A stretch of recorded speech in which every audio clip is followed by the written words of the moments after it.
akan membawakan film berjudul Rebel Ridge yang dirilis pada tahun 2024. Salah satu film yang membuat saya semakin ragu dengan pihak kepolisian. Di Amerika maksudnya, yang mana film satu ini akan menceritakan tentang sekelompok polisi korup yang menjebak seorang pria biasa. Namun tanpa mereka sadari, pria itu adalah orang yang tidak seharusnya mereka usik. Merupakan salah satu rilisan terbaru Netflix, film ini mampu menduduki top 10 global di hari pertama tayang. Selain itu, ada banyak komentar yang menyebutkan bahwa film ini terasa sangat realistis dengan penggambaran karakter polisi yang sangat akurat seolah-olah diambil dari kisah nyata. So, tanpa berlama-lama lagi, siapkan mata, telinga, dan anu-anuan kalian semua. Mari kita nobar dan inilah Rebel Ridge. Film dimulai dengan memperlihatkan seorang pria berkulit hitam bernama Terry Richmond yang sedang bersepeda menuju gedung pengadilan. Hanya saja, dia tiba-tiba ditabrak oleh mobil polisi.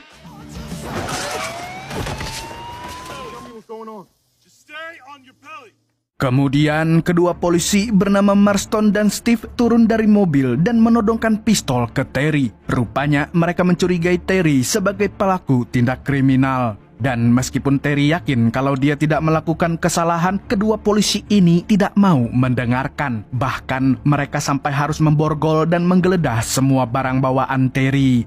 Mentang-mentang punya kuasa kok malah jadi semena-mena.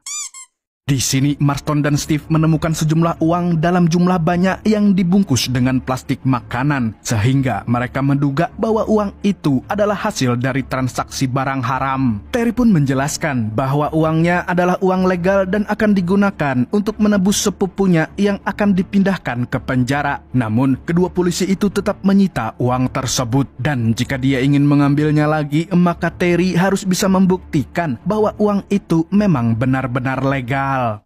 Letter in the mail saying you're being sued for this money because we believe it. Now, you're pretty banged up. All right, you're free to go. Dengan terpaksa, Terry harus melanjutkan perjalanan menuju gedung pengadilan hanya dengan berbekal surat sitaan dari polisi. Di tempat ini, dia menemui seorang petugas bernama Elliot yang berjaga di ruang administrasi penebusan. Kemudian, dia menjelaskan bahwa uang tebusan untuk melepaskan sepupunya telah disita oleh polisi tanpa alasan yang jelas. Namun, Elliot tidak bisa berbuat apa-apa karena dia hanya seorang petugas biasa, bukan seorang pengacara. Dan berhubung jam kerjanya sudah selesai, dia pun bersiap untuk pulang meninggalkan Terry yang sedang kebingungan. Took all my money. Just go on. Thank you. Enjoy the weekend. You bet. Untungnya, ada seorang petugas bernama Summer yang bersedia mendengarkan keluhannya. Sambil membeli kopi, Summer pun menjelaskan kepada Terry bahwa uang yang telah disita oleh polisi telah dianggap sebagai penyitaan aset sipil sehingga akan sulit baginya untuk mendapatkan uang itu kembali. Apalagi ada banyak kasus di mana uang yang disita malah menjadi hak milik kepolisian karena si pemilik dianggap tidak bisa membuktikan legalitasnya. Nah, katanya pengayom masyarakat, kok malah jadi pemalak uang masyarakat? Namun, yang bisa dilakukan oleh Summer hanyalah memantau sepupu Terry jika ada informasi penting selama Terry mencari dana baru untuk menebus sepupunya tersebut. Di sini, Terry pun kagum dengan Summer yang terlihat pintar dan tulus mau membantunya. Ternyata, petugas pengadilan ini sudah meraih gelar doktor di bidang hukum pada usia 18 tahun. Dan selain itu, dia juga memiliki pengalaman yang mirip dengan Terry, jadi dia ingin membantunya karena merasa senasib. And I know what that's like. I appreciate it. Sepulangnya dari kantor pengadilan, Terry meminjam uang dari seorang pengusaha Cina yang dia sebut sebagai Pak Liu. Dia merupakan seorang pemilik restoran yang juga menjadi donatur bagi Terry. Setelah mendapatkan pinjaman uang dari Pak Liu, dia memilih untuk bermalam di hutan karena tidak punya uang untuk menginap di hotel. Sungguh pilihan yang aneh, padahal kan bisa tidur di emperan Tokopedia aja. Nah, dari hutan itu dia mengecek lokasi kantor polisi wilayah Shelby Spring, tempat bekerja para polisi korup yang telah mengambil uangnya.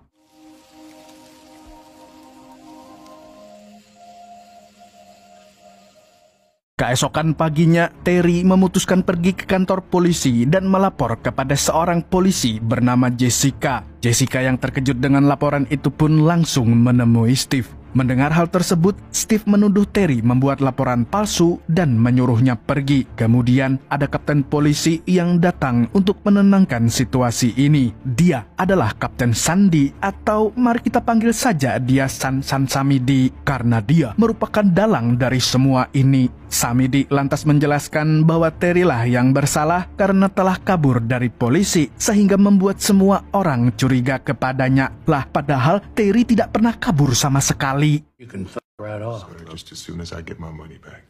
Now you got every right to fight that forfeiture in court. Tidak mau urusannya jadi panjang, Terry pun membuat penawaran dengan memperbolehkan polisi untuk mengambil sebagian besar uangnya asalkan dia boleh mengambil $10.000 sebagai DP untuk menebus sepupunya. Selain itu, Samidi juga memberitahu info terkait proses yang dijalani oleh sang sepupu. Mendengar hal itu, Samidi pun menerima tawarannya.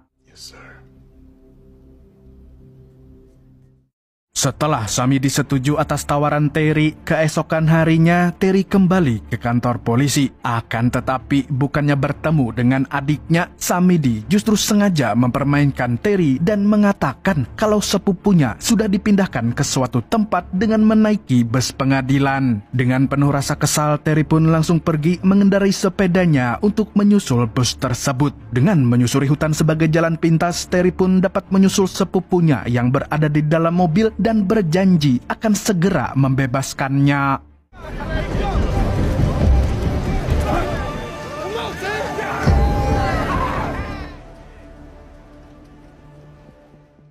Namun sayangnya, ketika Terry mengkonfirmasi ke Pak Liu tentang pinjaman uangnya, ternyata polisi telah menggeledah tempat Pak Liu karena lokasinya dilacak oleh Samidi CS, sehingga Terry pun akhirnya tidak memiliki uang sama sekali untuk menebus sepupunya. Alhasil, Terry yang merasa dipersulit pun dengan putus asa kembali menemui Summer di pengadilan. Namun sayangnya, meski Terry telah menjelaskan keadaannya yang dipermainkan oleh para polisi, Summer tetap tidak bisa membantu banyak. Summer lalu mengatakan bahwa penahanan terhadap sepupu Terry tidak masuk akal karena dia hanya melakukan tindak kriminal ringan, yaitu mencuri cawat nenek-nenek. Dan selain itu, dia sangat curiga kalau hal ini merupakan skandal yang telah direncanakan oleh orang-orang korup, dan yang hanya bisa dilakukan Summer untuk Terry adalah memberikan berkas pengadilan selagi Terry menyerahkan uang tebusan. I'll have the paperwork ready. Okay. Di sisi lain, para polisi korup ini sedang mengecek latar belakang Terry. Dan tidak disangka-sangka, pria kalem dan penyabar itu adalah seorang mantan pelatih marinir yang cukup terpandang di militer Amerika Serikat. Meskipun tidak ada info sama sekali bahwa dia pernah diterjunkan ke medan perang. Tidak berselang lama, Terry datang lagi ke kantor polisi. Dan setelah meyakini kalau Terry tidak pernah langsung ikut dalam perang, akhirnya Steve dan Samidi cukup berani untuk menghadapi Terry. Samidi pun dengan gagahnya menghampiri Terry dan menjelaskan bahwa dia sangat tersinggung atas tindakan Terry yang menawarkan suap dengan membagikan uang yang telah dia sita. Karena menurutnya, dia merasa identitasnya sebagai kepala polisi telah direndahkan di depan bawahan-bawahannya. Bahkan, Samidi sudah membulatkan dirinya tidak akan pernah menolong Terry dalam membebaskan sepupunya, apalagi setelah mengetahui kalau meskipun Terry adalah seorang marinir, namun dia sama sekali tidak pernah terjun ke medan perang, katanya. Dan inilah yang terjadi. Let's not do that.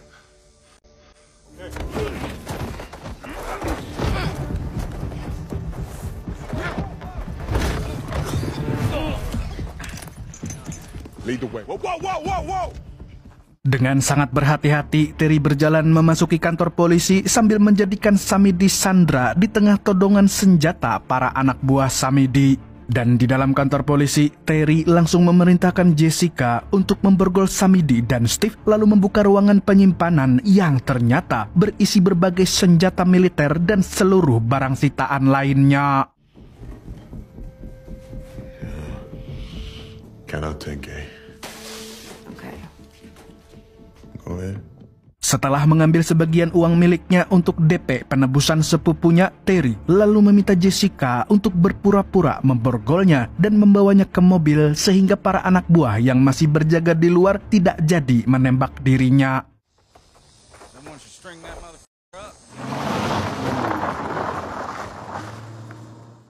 Jessica pun di sini menunjukkan sedikit rasa simpati kepada Terry dan membawanya sampai ke tengah jalan yang sepi lalu membiarkan Terry meneruskan perjalanannya sendirian. Mantan marinir itu pun melanjutkan perjalanan dengan sepedanya menuju kantor pengadilan. Dan setelah berada di kantor pengadilan, dia dengan gelisah menemui Summer dan memberikan uang DP tebusannya. Ketika dia sedang menunggu surat penebusan sepupunya, ternyata para polisi sudah sampai di kantor pengadilan. Dan karena sudah terpojok, mau tidak mau, Terry pun hanya bisa pasrah sembari mengangkat tangannya.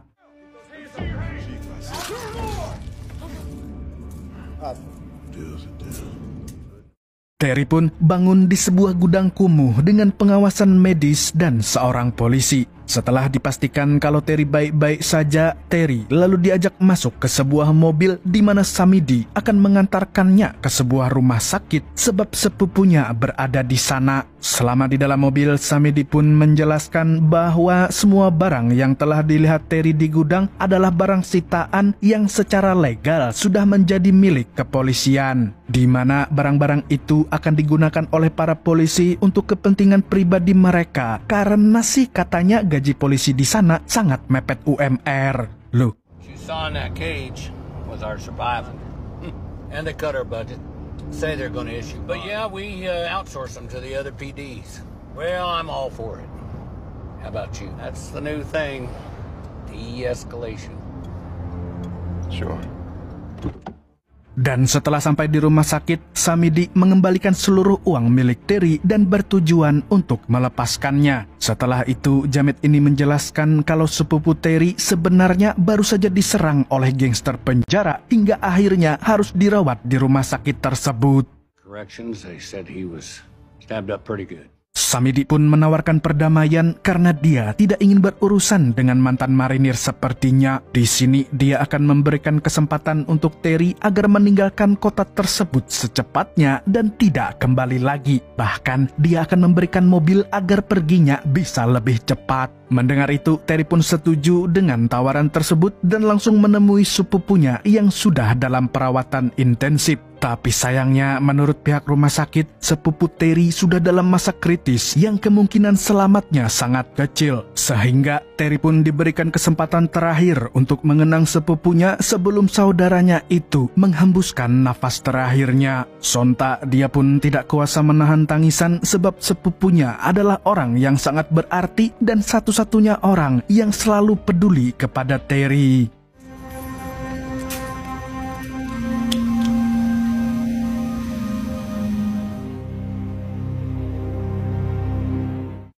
Setelah melepaskan kepergiannya, Terry lalu dijemput oleh Summer dan mengantarkannya pergi dari sana. Namun selama di perjalanan, polisi masih terus mengintainya. Sementara di dalam mobil, Summer menjelaskan bahwa penahanan sepupunya diduga kuat telah direncanakan dan seharusnya Terry mengungkap skandal itu. Hanya saja Terry yang sudah kehilangan sepupunya memutuskan untuk tidak mengungkap skandal itu karena semuanya sudah terlambat dan satu-satunya pilihan terbaik saat ini adalah menerima tawaran damai dari Samidi. You can drop me off at the next bus station. All I need is transport out of here. Never. It's called tactical retrograde and I got off easy.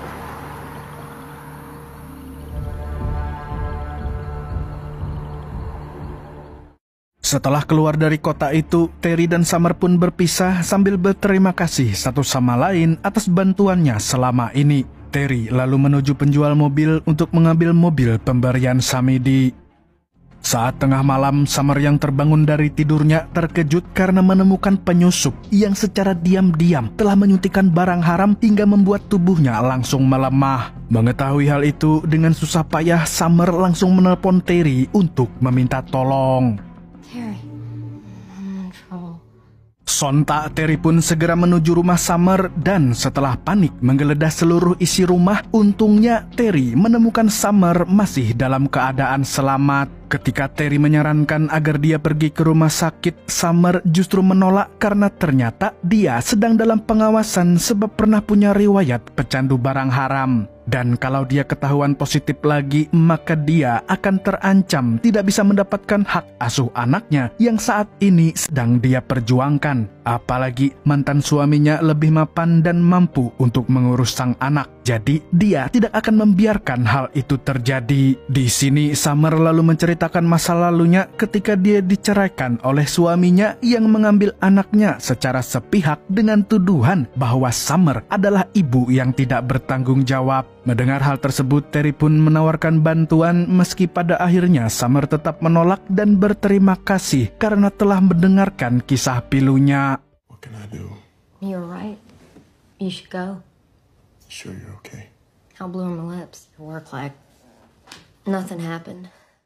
Summer pun kembali bekerja seperti biasa. Namun sebelum bekerja, Summer diwajibkan untuk dites urin agar memastikan dia terbebas dari obat terlarang. Meskipun sudah memohon dan bernego-nego alot, Summer akhirnya mengalah, pasrah dengan menerima takdirnya yang sudah pasti akan gagal mendapatkan hak asuh. Karena berkat obat terlarang yang disuntikan oleh orang misterius entah siapa itu, urinnya sudah dipastikan terkontaminasi dengan obat terlarang.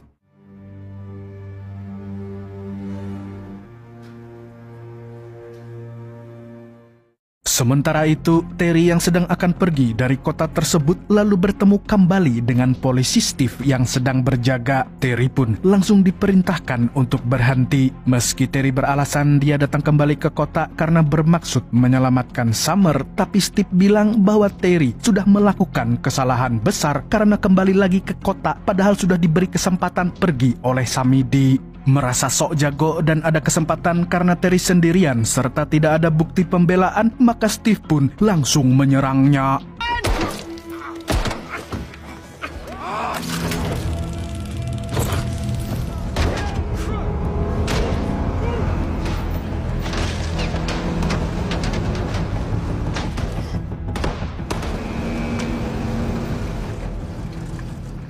Terry pun dengan terpaksa meninggalkan mobilnya di bawah jembatan dan mulai berjalan kaki sambil menghubungi Summer. Di sini, petugas pengadilan itu baru saja mengetahui fakta bahwa Elliot dan sebagian besar pegawai di kantornya telah kong kali kong dengan para polisi. Akhirnya, dia pun memutuskan untuk bertemu dengan Terry di suatu tempat.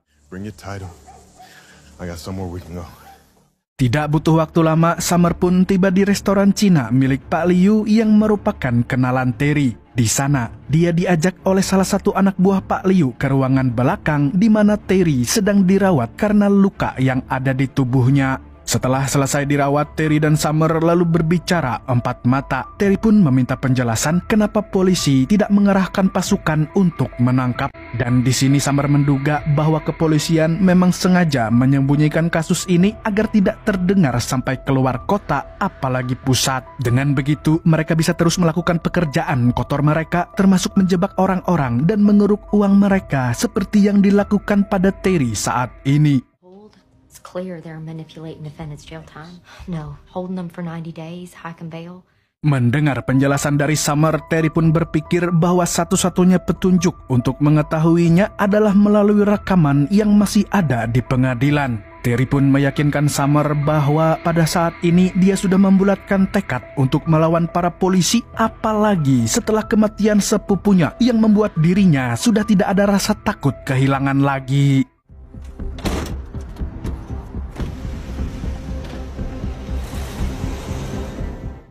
Mereka berdua lalu bergegas menemui Elliot.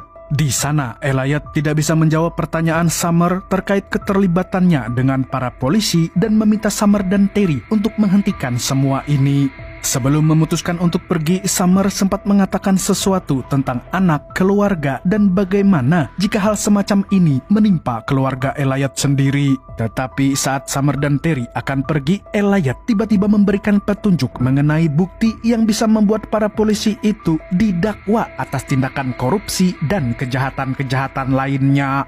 The settlement, it put pressure on the police oversight. turn him upside down. Tanpa pikir panjang, Terry pun langsung menuju ke rumah jaksa yang menyimpan bukti tersebut. Ketika diinterogasi, jaksa itu mengaku bahwa sebenarnya dia ingin melindungi Summer dan berduka cita atas kematian sepupu Terry. Dia lantas menjelaskan bahwa pernah ada kasus di mana seorang uskup melawan kepolisian namun tewas dalam keadaan yang tidak wajar. Pada saat itu, kondisi ekonomi di kota Shelby Springs sangat memprihatinkan sehingga berdampak pada keuangan di lembaga kepolisian Shelby Springs. Ditambah lagi, mereka juga tidak kompeten dan tidak layak diberi anggaran besar. Where there's no public defender to contest the bail or adjournments. But how are a handful of misdemeanor defendants? That might put the department in legal jeopardy. They'll flag the case. Jadi, hal itulah yang menyebabkan para polisi mencari uang dengan cara ilegal seperti yang dialami oleh Terry. Dan segala kasus kejahatan yang terjadi di kota itu akan dimanipulasi oleh polisi agar menjadi kasus di wilayah dalam kota saja sehingga akan tetap dipantau oleh mereka untuk menghindari kebocoran skandal. Mengetahui hal ini, Summer pun menyadari bahwa satu-satunya bukti tercatat hanya ada di penyimpanan komputer dan rekaman CCTV yang ada di pengadilan. Namun, ketika selesai menginterogasi, ternyata jaksa itu telah meminum obat yang menyebabkan dirinya hampir mokat. Sontak, mereka berdua pun langsung menelpon polisi untuk mencegah kematiannya, lalu Terry dan Summer langsung pergi saat itu juga. And it's empty. Oh, shit. Hey, how many did you take? Where's the fucking... Setelah itu, Summer memutuskan untuk ikut dalam perjalanan Terry mengungkap keadilan dan berangkat menuju gudang kumuh yang berada di bawah gedung pengadilan. Dan ketika mereka berdua menyusuri gudang kumuh itu secara berhati-hati, ternyata sudah ada para polisi yang akan membakar ruang bukti.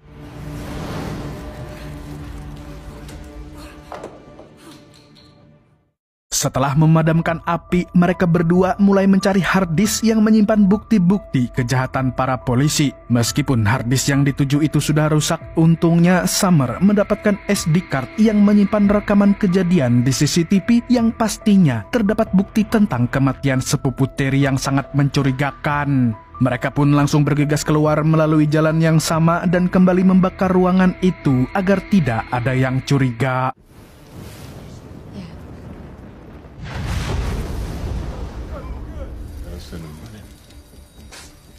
Tapi sebelum mereka berhasil keluar, Summer tiba-tiba teringat bahwa dia harus mengambil hasil tes urin miliknya sebelum hak asuh anaknya dicabut. Namun sayangnya ketika sampai di sana, dia malah ketahuan oleh para polisi. Alhasil, dia pun ditangkap dan diseret ke dalam sebuah mobil.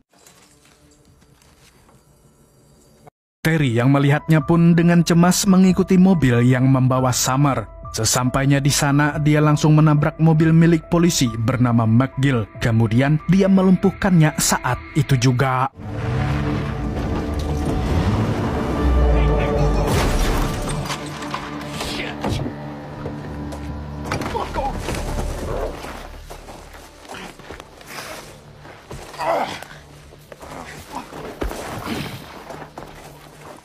Setelah itu, Terry menginterogasi McGill mengenai keberadaan Summer. Dan karena merasa takut, akhirnya McGill menghubungi teman polisinya yang lain. Sontak, Terry pun langsung mengambil alih percakapan dan mulai bernegosiasi di mana dia akan memberikan SD card-nya asalkan para polisi mau melepaskan Summer. Mendengar itu, polisi pun menyuruhnya untuk melakukan pertukaran di sebuah tempat bernama Rebel Ridge. Okay then, you know Rebel Ridge? Swap. Think I'm stupid? First light. You just might see me coming. Pop the trunk. Keesokan paginya, para polisi sudah bersiap di depan Rebel Ridge dengan persenjataan lengkap sambil membawa Summer yang ditahan di bagian belakang mobil. Dan kemudian muncullah sebuah mobil polisi yang diduga dikendarai oleh Terry. Sementara itu, Terry menelpon Samidi yang berada di kantor bersama Jessica dan menjelaskan bahwa dia sudah lama tidak membrutal sejak berhenti dari militer. Tapi kali ini dia sudah membulatkan tekad untuk memberantas semua polisi termasuk Samidi. Jadi dia menyuruhnya untuk bersiap-siap karena dia jauh lebih kuat dan berbahaya daripada yang dipikirkan oleh para polisi korup tersebut. Nothing outside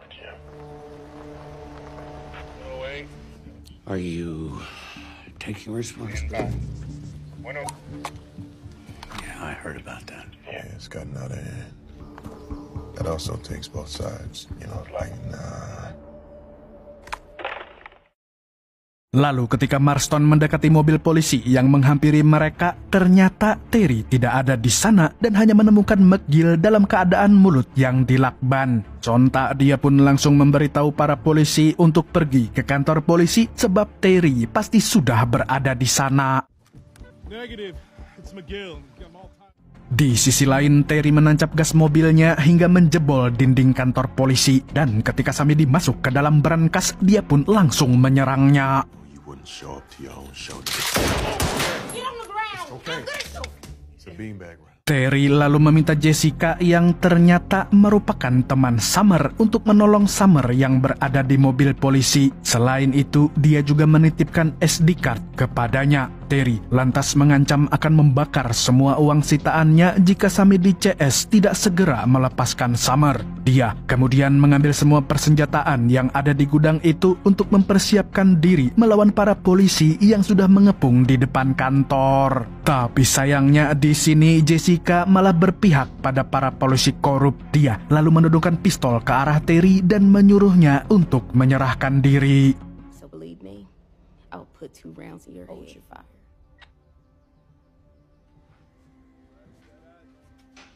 Except for the weight of my gun. Stop there. Setelahnya, Steve langsung menghancurkan SD card yang diserahkan oleh Jessica. Kemudian dia menjelaskan bahwa situasi Summer sangat buruk karena para polisi sengaja menyuntikkan barang haram dalam dosis yang sangat berlebihan. Merasa perlawanan yang dilakukan Terry sudah sia-sia, Steve pun bersiap menembak mati Terry. Namun di waktu yang bersamaan, Marston justru menghalanginya dan malah menodong Steve sebab hal itu tidak ada dalam rencana mereka. Lalu tidak berselang lama, Samedi muncul dan tiba-tiba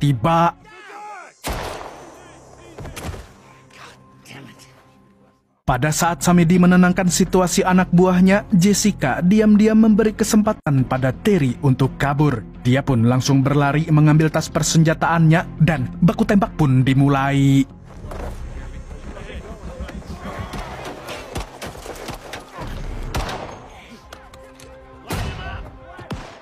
Selama bertahan dari serangan itu, Marston yang kini membantu Terry menjelaskan bahwa Terry dapat menolong Summer dengan peralatan medis yang ada di dashboard mobil. Dia lalu menyalakan kamera yang terpasang di mobil sehingga bisa menjadi bukti rekaman untuk menjebak para polisi korup. Kemudian setelah itu, Terry pun mulai membrutal dan menunjukkan siapa dia sebenarnya.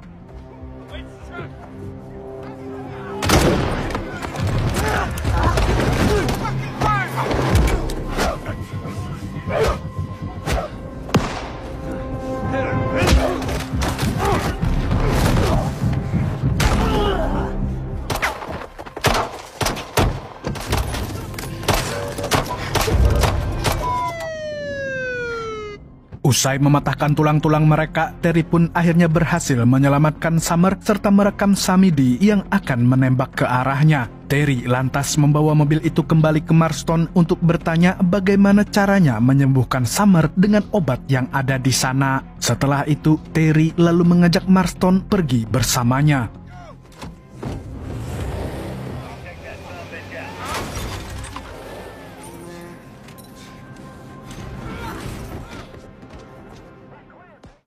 Samedi yang tidak mau Terry bebas begitu saja langsung menyuruh semua polisi di sana untuk mengejarnya sebelum rekaman tadi tersebar. Sayangnya ban mobil yang digunakan oleh Terry telah bocor akibat tertembak sehingga dapat disusul oleh para polisi. Akhirnya mereka bertiga pun memutuskan untuk menerobos barisan mobil polisi yang memblokir mereka. Tapi sebelum itu terjadi, Jessica muncul untuk menolong Terry.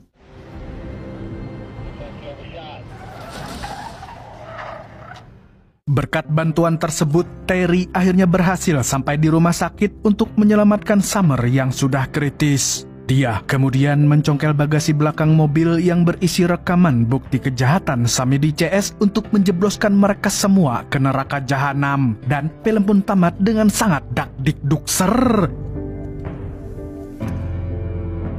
Dari film ini kita bisa belajar bahwa polisi di negara manapun ya sama aja, sama-sama Segitu dulu untuk hari ini. Saya Tobi mewakili orang yang siap begadang demi menonton bola, mengucapkan sampai jumpa di video selanjutnya. Dan kamsia. Assalamualaikum warahmatullahi wabarakatuh.